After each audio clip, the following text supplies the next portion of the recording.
Hi, everyone. It's SS Coulter. It's that time in our week when we're going to slow down and bring some joy back into our lives. Today, we're talking about how to help our kids build confidence, develop a healthy inner voice, and become resilient before life gets hard. And with that, let there be joy. Welcome to Let There Be Joy, where SS Coulter talks with experts who share 3 simple, practical ideas you can actually use to help build a life you don't want to escape from. Welcome to this week's episode of Let There Be Joy. I think every parent wants the same thing. We want our kids to grow up believing they're capable, resilient, and confident. Not because life is always easy, it's not, but because they know how to handle it when it isn't. The challenge is that confidence is not something we can simply tell our kids to have. It's something we help them build over time. And that's exactly what today's guest has spent decades doing. It is truly my pleasure to tell you about Scott Feld. I'm going to read you his bio, and then we'll jump into his tips. Scott Feld is a master certified coach, award-winning author, and creator of the Power Up experiences. For more than 30 years, he's worked with kids as a coach, teacher, and entrepreneur, combining playful experiences with powerful mindset training. Through books like Dax to the Max and The Keys to Unlock Your Inner Superpowers, Scott helps children build lasting confidence from the inside out. What I love about his work is that he doesn't just encourage kids to think differently. He gives them practical, memorable tools they can use every day to become more confident, resilient, and joyful. I am so excited to introduce Scott Feld. Welcome to the show, Scott. Thank you, Shannon. So glad to be here. I appreciate it. I feel joyful. Good. And I think you're going to make everybody listening feel joyful because of who you are. You have been focusing for 30 years to help kids bring out the best part of themselves. And I'm really excited for people to hear 3 tips from you that they can apply to their children and get the light out of their kids. So the first tip that you sent me is give kids a language for their inner world. I did. Yeah. So in my book that you mentioned, Dax to the Max, blah, blah, blobs, first power pods, there is a vernacular that's been created so that it becomes very kid friendly. So I always say I speak kid, and that comes from all the many, many years that I've worked with kids. And so when we talk about that negative self-talk that we all have, right? I labeled it stink think. And so now you can kind of go, oh, that's, kind of bad, and I don't want to stink, and I don't want my thoughts to stink. And you kind of know what that means. But then we took it a step further that the stink thing kind of morphs into these creatures that are called blobs. And it's blah, blah, it's that voice, blah, blah, you can't do it, it's too hard, right? And these blobs get kind of bigger and stronger the more you stink think. They feed on the stink. It's their favorite thing.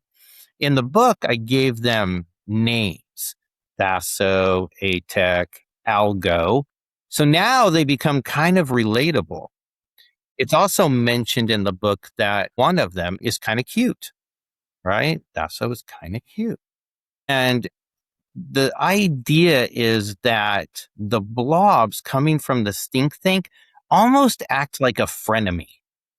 When they say, you can't, it's too hard, people are going to laugh, don't do it, it sounds like a protection mechanism when you don't need to be protected. But that's where we get fooled. And we're like, oh my gosh, you're right.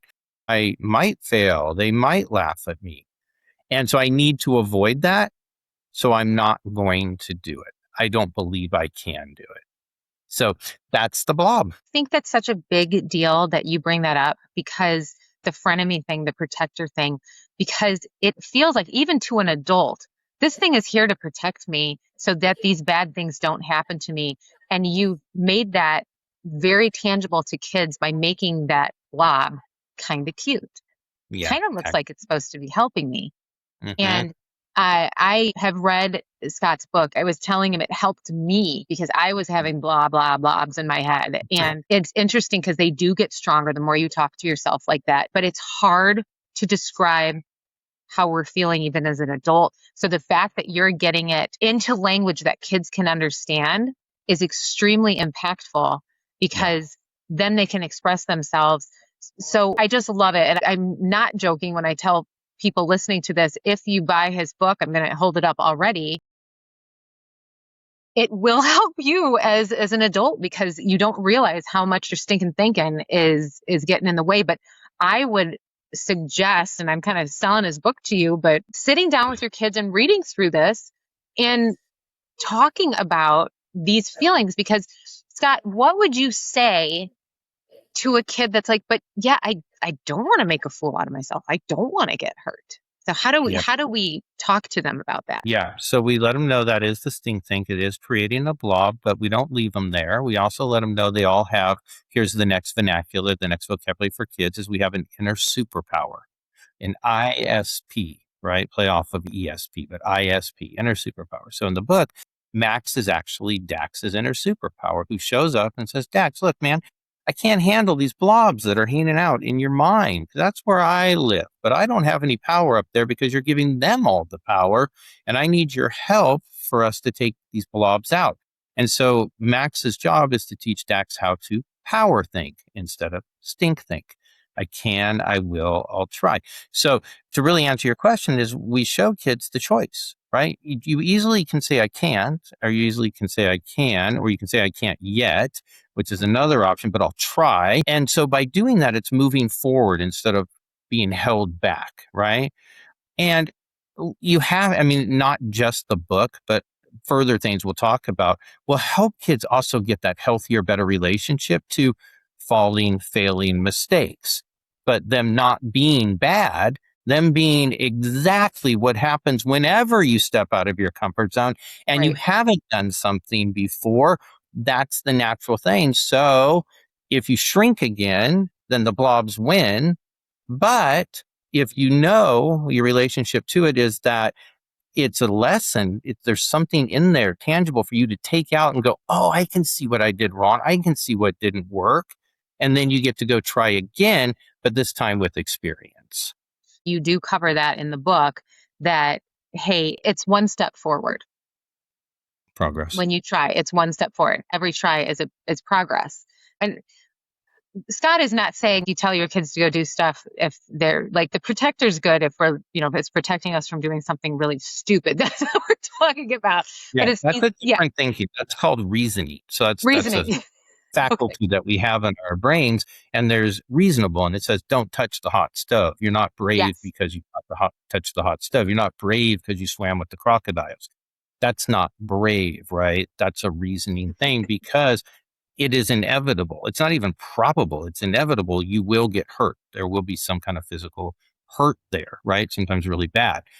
But in the book where Dax wants to go across the monkey bars, now kids can fall. Kids have broken their arm or whatever, but the number of kids who go across the monkey bar every day versus the number that actually get hurt, it's a very tiny, small percentage, right? Right. And so Mhm. you shouldn't let that thought stop you, like that become the believable thought, because behind that thought is more like, I don't want to look bad and what if people laugh? That's what actually stops you. Now you've given the power to other people. You don't want to get in the habit of doing that. We want to protect our kids and help them not do that, because pretty soon they're just following what other kids want them to do. And that can have, bad effects. I did that when I was a kid, by the way. I followed others and just did what I thought they would like and what they approved of. And that's not who you are as a person. You're a unique human being, and these inner superpower thoughts will help you understand who you are. So I would just really appreciate that. I also appreciate the difference between bravery and, I'm just going to say the word, stupidity. But Yeah. I mean, that's, Yeah. but I mean, that's why we do touch the stove one time and go, oh, that's not good. So Scott, do you want to move on? Well, there was one other question before we move on. Yeah. I'm a parent. I'm listening to this right now. I don't have the book. I would assume all of us know what the way our kids, well, let me rephrase that. We have insight into how our kids think, what's important to them, what might work with them. So I'm assuming you can pick things that mean something to your child to explain these things. Yeah. Yeah. Okay. Anytime you find that your child is holding back, it looks something like they don't think they can do it, or they're going to look back doing it. And I know, like, for me, I looked back and it was like musical instruments. And when I couldn't do it right away, I quit. Why? Because I didn't want anybody going, "Hey, play the guitar," and me going, "Oh, I'm just learning." I didn't like that. I wanted to be like, "All right, I play the guitar, I jam," right? And if it wasn't that, then it was nothing. And so we want to look for those places where our kids are shrinking, they're holding back. You can tell, like, the confidence just isn't there, and just dig what's really behind that. And if you have this vocabulary, it sounds like some stink thinks going on. It happens to all of us, me too. Creating some blobs, right? Let's not let the blobs run the show here, especially since we have a choice. Let's power think. What are some power thinking words that we have? I can, I will, I'll try, I'll do my best. I'm learning. And then in the book, we create power pods. Now, kids love adventures. So Dax and Max, once they create those power pods, they get to go throw them at the blobs and defeat those blobs. And Dax ultimately, not to ruin the ending, does do the thing that was scaring him. He gets past his blobs. And he now understands about his inner superpower and the choice that he has in his thoughts and what he believes. That's the most important part. What thought do you believe? I think you're hitting on a very big thing for all of us. It's our mindset. What are we believing? What are we saying to ourselves? I can, I will, I can, I will. I actually wrote that down. So versus I can't, I can't, I can't. So awesome. Let's move on to tip 2. If there's no play, it won't stay. Yeah. Quote. And if there is play, it'll stick and stay. Opposite too, right? Mhm. And this is your whole world, like the play, right? And what you do. So that's a big part where we're connected. Yeah. Yes. So can you explain to people what you mean by that? Yeah, absolutely. So after I wrote the book, I realized there had to be more. And I think you did this as well. And the more had to be an interactive experience behind using the tools that they're now learning. It's great to read it, and it's could be good for DAX. Not, I can't do that, right? So we Mhm. want you to really feel like you can. So I created the Beat the Blobs Challenge. The Beat the Blobs Challenge is a course, or what I call a power quest, because it's a journey for you to find your inner superpowers. And basically, in the Beat the Blobs Challenge, as you go through the lessons that Max teaches Dax in the book, you write your own personal power book. You start, what's your stinking thinking? What's holding you back? You draw some blobs. You make them kind of cute. You even name them, right? And then you say who's like your support team, because in the book Dax has a support team. He has his dad Funzy, his mom who has a hand puppet kangaroo. That's just going to sound weird, so now you have to read it, right? And then he has Sasha, his friend, etc. And then Max comes along, so we have the kids write who would be on their superpower team, right? And they write some friends' names, but I also have them create their own inner superpower. And as I said, the blobs act like a frenemy. The inner superpower acts like a BFF, but the BFF is the biggest fan forever, not friend forever. And that biggest fan forever, what would they say to you? Go for it, give it a try, you can do it, you're awesome. So that's your own inner voice, that BFF. So you write out that person that's inside of you, the Max inside of you, and then you have them go on the battle. I mean, do the positive power thinking words, practice them over and over, and then get into that battle. Get ready to take on those blobs and draw and write out how you took out your blobs, and then see yourself doing the thing that you had written in the beginning that was causing the stink think. And so that's one example of how getting active makes it stick and stay, because it's personal. Absolutely. Yeah, Yeah. because there's several different ways we learn too. I know you know this. Some people are auditory learners or visual learners, doing learners. The more senses we use when we're Yeah. learning, the more it sticks with us. I think so. And for kids, games and Hmm. adventures and challenges. So there's a second course too, because I wanted to take it even further. In Hmm. this one, it's called a power bag, which has Play-Doh and kinetic sand and power glasses. And it has these keys. The course is called The Keys to Unlock Your Inner Superpowers. So when we talk about the power of imagination, which is one of your favorite things, I know, is that we ask them these 4 questions. We say that it's a power formula. We say, what do you want? Like, what are some of your goals? What would you like to accomplish? Then we say, who do you have to be to get them? So this is characteristics or the ingredients that make up you. And then we say, why do you want it? This is your head to your heart or thought to feeling. It's when you get the little butterflies and you're like, ooh, that's so exciting. Right? And then there's the how, the steps that you would take to do it. And we make sure the kids know you don't have to see every step of the mountain in order to start climbing, or every step of how to get to the goal in order to start moving towards it. And so the imagination, the what is I give them Play Doh and I tell them, look at your Play Doh. It's a ball of Play Doh. Now, what do you want it to be? You want it to be a butterfly? You want it to be a flower? You want it to be a car, spaceship? Doesn't matter. Once you think it, you can start getting into action and molding it, and pretty soon you've created some version of it. Now, chances are something's not going to go right. You're going to pull something off. And in that moment, and we get deeper into this later in the course, is that you're not going to quit and throw the Play-Doh and say, I should have never started because you made a mistake. You're going to put it back on and get back to your imagination or your thought of how it should look, and you'll get back to work. And pretty soon you'll have something, right? And that's how the imagination works. First we think it, then we do it, and it becomes real out into the world, right? When we talk about the who do you have to be, this is important. If they say, I want to be a professional soccer player, we don't say, that's too hard. You can't do that. We say, okay, great. Who do you think you have to be? What ingredients do you think a professional soccer player has now at 7, 8, 9 years old? Are they lazy? Do you think that's their ingredient? Right? Do you think they're like defiant? We don't use that word, but do you think they're stubborn? Do you think that they're mean? Like, these ingredients probably aren't going to directly lead you to being a professional soccer player, but what ingredients would? And we relate it to like an ice cream sundae because we're talking to kids. Like, look, if you have lettuce, tomato, some hamburger meat, whatever it is, you can't make an ice cream sundae. You can make something else. Those ingredients might make something else, but you're going to need certain ingredients to make the thing you want. And ice cream being the base of that, of course. Maybe some chocolate sauce, whipped cream, a cherry on top. We have a lot of fun, but they really start seeing, oh, Right. yeah, I do need certain ingredients to make a certain thing.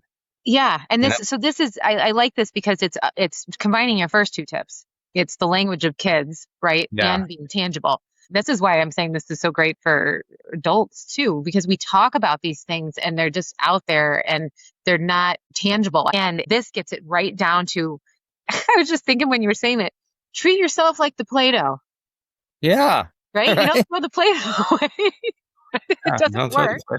Remold it and you give it another try. Why don't you do that with yourself? You're harder on Yeah. yourself than Play-Doh. I Yeah. just love. Yeah, that's great. That's really great. Okay, we are going to take a quick break and we will be right back. Screens are easy. Now imagination can be too. Planet FASA brings kids and families into a world of fun, activities, stories, service, and awards that build imagination muscles. Download 5 quick activities, free coloring pages, and character building books at theplanetfasa.com, where the better choice becomes the easier choice. Hi, everyone. Welcome back to the show. We are here with Scott Feld, and he is walking us through his excellent tips for bringing out the beautiful superpowers inside of our children. So his third tip is teach the thinking muscle before the hard stuff hits. Yeah, for sure.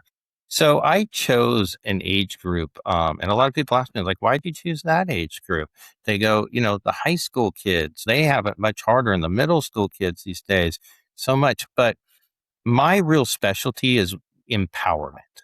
And so empowerment is the vitamin before the medicine. I also like to say, if you see a little drip in your pipe in your faucet, you can check it out and see what's going on. You don't have to wait for the house to flood. And then be like, oh, I should do something, right? Same thing if, God forbid there's a little smoke in your house. You want to go check the smoke. You don't have to wait for the house to be on fire before you go, oh my God, I got to do something, right? So I want to think about this with our kids. We don't want there to be this urgency, this moment where like, oh my God, they need medication, they need therapy, they're just cutting themselves. They won't get out of their room. And like, this is serious stuff, right? We know this is what happens. So when I have found when they are at that 7, 8, 9, 10, up to 11-year-old age group, not only are their brains kind of more spongy and more stuff can get in there, science right there. But besides that, This is before any of those big, I'm going to call them normal challenges, because I don't want to say that kids this age haven't been through some pretty big stuff, right? And if they have, therapy might be the right answer for them. It may not be an empowerment course. So I know my place in the world, right? Maybe after some therapy, they get a good ground base, and then I can take them up from there. But I'm talking about the kids, they go to school and they suffer. And it's either you can see them suffering because they're crying, or they're saying, I'm lonely, or I'm upset, or I don't feel like I can do anything, right? And this is the signs. And so let's take those signs and let's go interrupt them. Let's change the channel, because this is all coming from the thought. Parents are not equipped for the most part unless they've gone and done their own personal development training for themselves. That's how I got started in this. I had to figure out why some things from my childhood were bugging me. And when I go and speak, first thing I say is I go, my name is Scott. I came from an upper middle class house with a pool in my backyard, and my parents are still married. See, I Wow. didn't have a See, traumatic childhood. it's a very important thing to say, because anybody can be battling with something in their head. And they think they shouldn't. And people tell them, oh, you got it so good. You should just be happy all the time. But there's stuff going on, and it's social stuff, and it's emotional stuff, and it's keeping up with others, and it's comparing yourself, and it's the approval. I have a whole segment of my course that is approval versus support, where approval is a moving target and the other kids have all the power in the world to decide if you're good enough. Support is where you actually find the thing that you love and you go do it because you love it. And then the people who also love that thing and love you show up, and you don't have to impress them, Yeah, so good. moment to moment. So I'm hearing here that basically, like you said, we're looking for the smoke and doing something about it before there's the full out fire. And even even kids who are in the, quote unquote happy place can suffer with these things, because we know as adults we suffer with them. And sometimes it makes no sense. And at least we Yeah. have a place somewhere inside where we can say, hey, maybe this is going on. So what you're saying is, let's nip it in the bud. Let's pay attention to it. And Yeah. even I think even if it's not something that you're seeing on their faces, I think this type of mental training and positive thinking is good for anybody, because, Yeah. Scott, I am really trying to get people to unplug, not completely, but to be Yes. more intentional about when they're on screens, because of exactly what you're saying, the comparison, the feeling bad about ourselves, Yeah. trying to be like someone else that's not us. And Yeah. I think getting the kids, my sweet spot is 6 to 8, but I have told you I go 4 to 12 depending on the kids. Because if we can get them when they're young and get these positive things going, then we can hopefully prevent some very real mental problems when people get older. I also want to say that this is also kids who are high achieving. And I learned this from two girls that I coach and who did my course. I was surprised actually when their parents said, we want that course for our kids, because they were both, I knew them as high achieving kids. Great grades, always doing their project on time. They were in the plays, they were playing sports. But what I found out is the pressure that they had put on themselves. And if there was anything that was even a little bit off or wrong, that was their identity that was connected to that. And it would go down and they would feel bad about themselves. And you know what they do? Get in emergency mode to fix it. Do you know how stressful it is to live that way? Very And stressful. You're talking to one of those. oh, You're okay. talking to one of those, because you tie how you are loved to what you do.